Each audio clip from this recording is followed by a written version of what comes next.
hanyuma igice cya gatatu ngiye kuvuga ukuntu ibindi bihugu usanga byishimira cyane imico n'imigenzo n'akaranga kabyo, aho nk'abamaze gutembera muramubibona mu mahanga, aho usanga bagomba kugushyiramo ku nguvu, kugushyiramo kumenya imico yabo n'akaranga kabo n'imigenzo n'indimi, bakaba bazi ko utumva ururimi rwabo, mugabo ugasanga baguma babikuyagisha kandi bazi ko atanakimwe uzi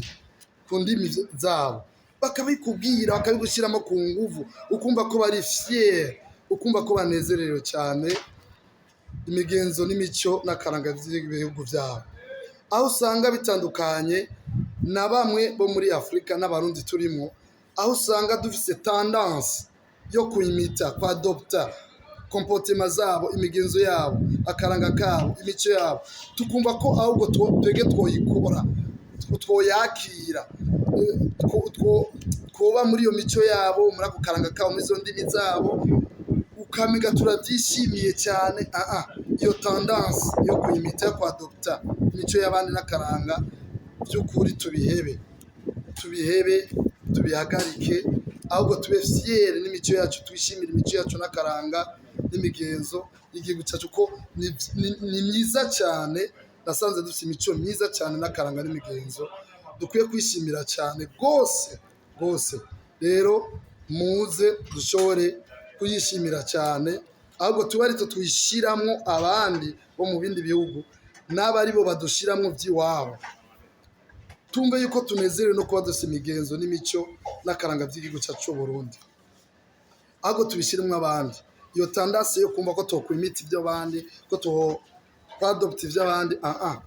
tuyireke, ahubwo twishimire ibyacu, kuko ibyacu ari byo byiza cyane kandi ari byo byadukujije kuva kuri ba sokuru na ba sokuruza gushika ubu. Tuyikingire rero, we mukozi w'Imana birakuraba, nanjye birandaba nk'umukozi w'Imana,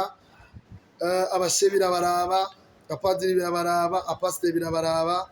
n'ababyeyi birabaraba, n'abajeje gukingira iyo mico birabaraba, kugira ngo tungerezemo akariro rwose mu gukingira imico n'imigenzo n'akaranga by'igihugu cyacu cy'u Burundi. Iyo tendance yo kwimita iby'abandi tubireke, ukumva ko n'Imana yabibukije abanyisiraheli kugira tendance yo kwimita iby'abandi, kwadopta iby'abandi, ahubwo bakunda iby'iwabo, ahubwo babikingire cyane, aho boneka uruhengeri rwose tuhazibira hakiri kare. Icyo tuma niko ndavuga, kuko mbona hari uruhengeri rwaje, haba ariko barabivuga ku buhinga ngurukanabumenyi, bavuga amajambo atameze neza, bazana tendance yo kwimita iby'abandi. Tubanze tubihagarike, tubireke, dukunde iby'iwacu cyane, dukingire imico n'akaranga